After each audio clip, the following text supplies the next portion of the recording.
আসসালামু আলাইকুম। কেমন আছেন আপনারা সবাই? আলহামদুলিল্লাহ আমি ভালো আছি। আমি আজকে রাতে চলে আসলাম রাতে রান্না করতে। তো যাই হোক, আমি এখন এক চুলায় রুই মাছ ভেজে নিব। বাচ্চাদের জন্য রুই মাছ রান্না করব। আর আমি আরেক চুলায় আইড় মাছ রান্না করব। রুই মাছটা আলু দিয়ে করবো, আইড় মাছটা আলু দিয়ে করবো। কারণ আইড় মাছটা বাচ্চারা খাবে না, এই মাছটা বাচ্চারা খাবে। আর আইড় মাছটা করবো আমাদের জন্য। ওটা আমি আলু দিয়ে হালকা ঝোল করবো, এটাও ভেজে আলু দিয়ে হালকা ঝোল করবো। তোমার কড়াইটা গরম হয়ে গিয়েছে। ওখানে আমি আইড় মাছের জন্য দিয়ে দেবো পেঁয়াজ কুচি, কাঁচামরিচ বালি, আলু দিয়ে ঝোল রান্না করবো, বেশি পেঁয়াজ দেবো না।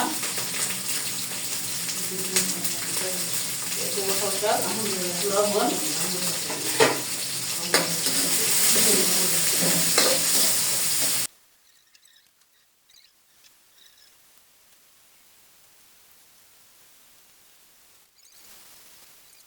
দিয়ে হালকা একটু পানি। এখন আমি মশলাগুলো দিয়ে দিব এক এক করে। আর এদিকে মাছগুলো উল্টিয়ে দিব।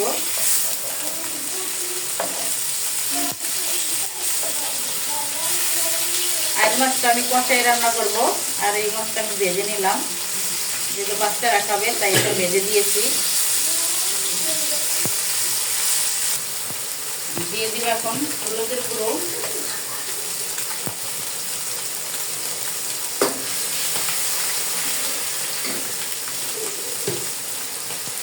দিয়ে দিব লাল মরিচের গুঁড়ো।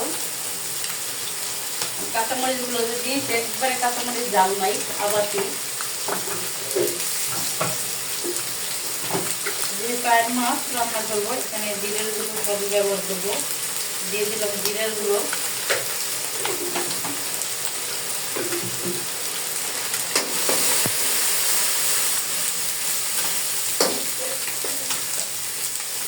মাছগুলো কষাইতে দিয়ে দিব। আর একটু পানি দিয়ে ভালো করে কষাই নিব মশলাটা। কষানোর জন্য পানি দিয়ে দিব।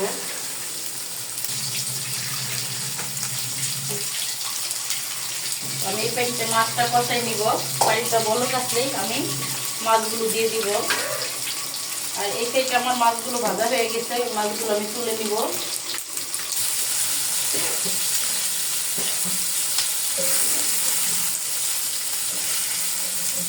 মাছগুলো আমি তুলে নিতেছি, আমার ভাজা হয়ে গিয়েছে। বসিয়ে দিব, তাই এটাকে আমি দিয়ে দিলাম।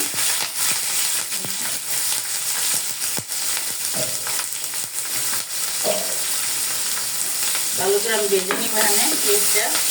এখন এই সাইডে আমি আইড় মাছগুলো দিয়ে দিব। কষানোর জন্য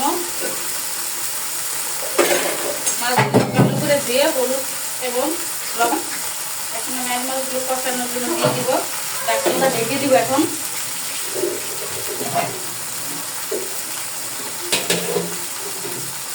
আর এই সাইড আমার পেঁয়াজ ভাজা হয়ে গিয়েছে। এখানে আমি শুধু মশলা মানে হলুদ, লাল মরিচের গুঁড়ো, জিরের গুঁড়ো, আদা রসুনের পেস্ট সবচেয়ে একসঙ্গে আমি গুলিয়ে রেখে দিয়েছিলাম। এখন এটাকে আমি দিয়ে দেব।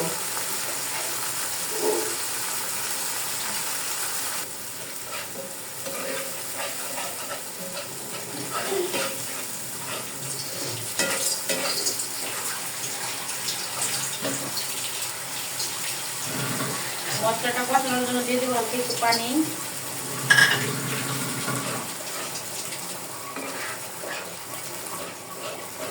ভালো করে এখন আমি মশলাটাকে কষিয়ে দিব।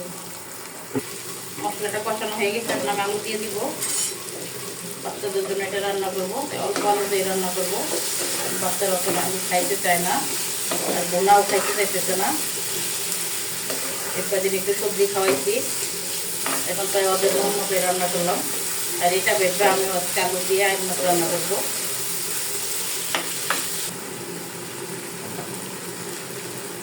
আমি তরকারিটা বেশি ঝোল রাখবো না, একটু গ্রেভিটা গাঢ় গাঢ় রাখবো। হালকা আলু দিয়েছি জন্য বাচ্চাদের জন্য রান্না করলাম। এখন আমি এটাতে ঝোল দিয়ে দিব।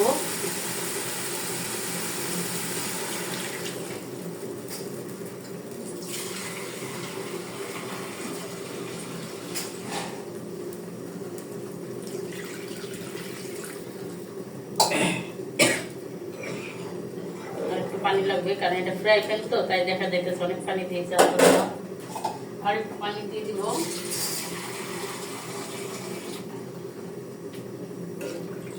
ঝোলটা ফুটে গেলে মাছ দিয়ে দিব। ঝোলটা আমি একটু গাঢ় গাঢ় করবো।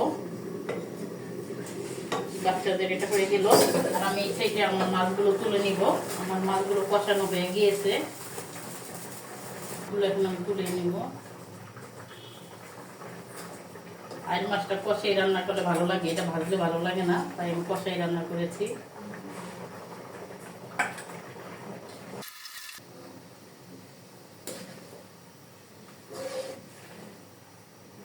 হয়ে গেছে আমার মাছটা কষানো। এখন আমি এটা তো আলু দিয়ে দিব, যেহেতু দুইটা তরকারি আমি আলু দিয়ে রান্না করতেছি।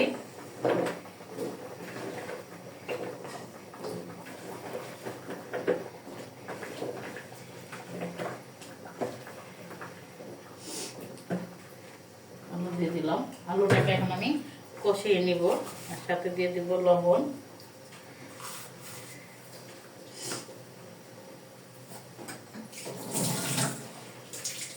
আমি একটু ঢাকনা দিয়ে ঢেকে দিব,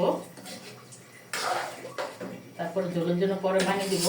এটা ঝোলটা আমি একটু পাতলা রাখবো, আর ওইটা ঝোলটা একটু গাঢ় রাখবো, ওইটা যেহেতু বাচ্চারা খাবে। এটা না, আলুটা কষাই নিয়ে দিয়েছি, তার জন্য আমি ঢাকনা দিয়ে ঢেকে দিলাম।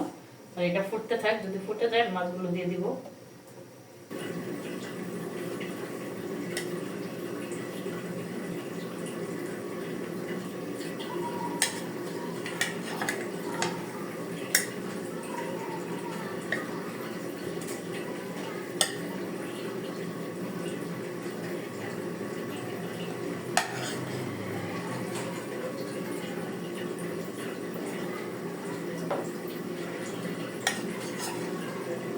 আমার আলুগুলো কষানো হয়ে গিয়েছে, এখন এটা তো আমি ঝোল দিয়ে দিব।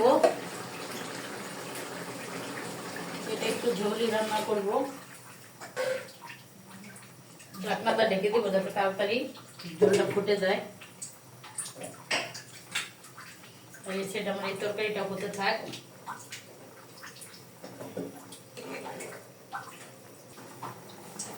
বাচ্চাদের তরকারিটা হয়ে গেছে, এখন আমি ধনেপাতা দিয়ে এটা চুলা বন্ধ করে দিব। নামানোর পর আলুর তরকারি আরো ঝোল গাঢ় হয়ে যাবে। ধনেপাতা দিয়ে দিলাম।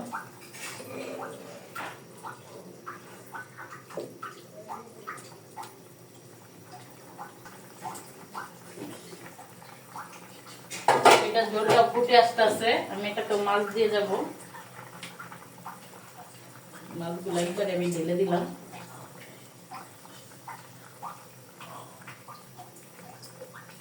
একবার হতে থাক, নামানোর টাইমে দেখাবো। আর এটা আমি চুলা এখন বন্ধ করে দিব। চুলা বন্ধ করে দিয়েছি, এটাকে আমি এখন ঢাকনা দিয়ে ঢেকে দিব। যেহেতু এটা হয়ে গিয়েছে, রান্না শেষ, ওটা হতে থাক।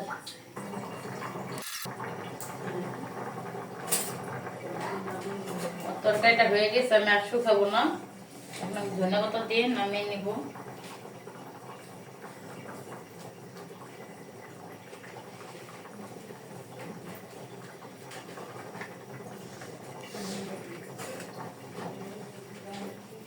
চুলাটা নিভিয়ে দিব। বাচ্চারা আবার আর মাছটা খাবে না, তাই আমার আবার রুই মাছটা রান্না করতে হয়েছে। এটা চাইছিলাম একটা তরকারি রান্না করবো শুধু রাতের জন্য, তো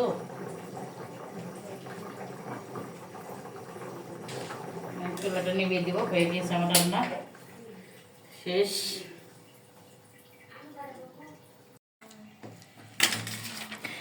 শেষ আমার রান্না।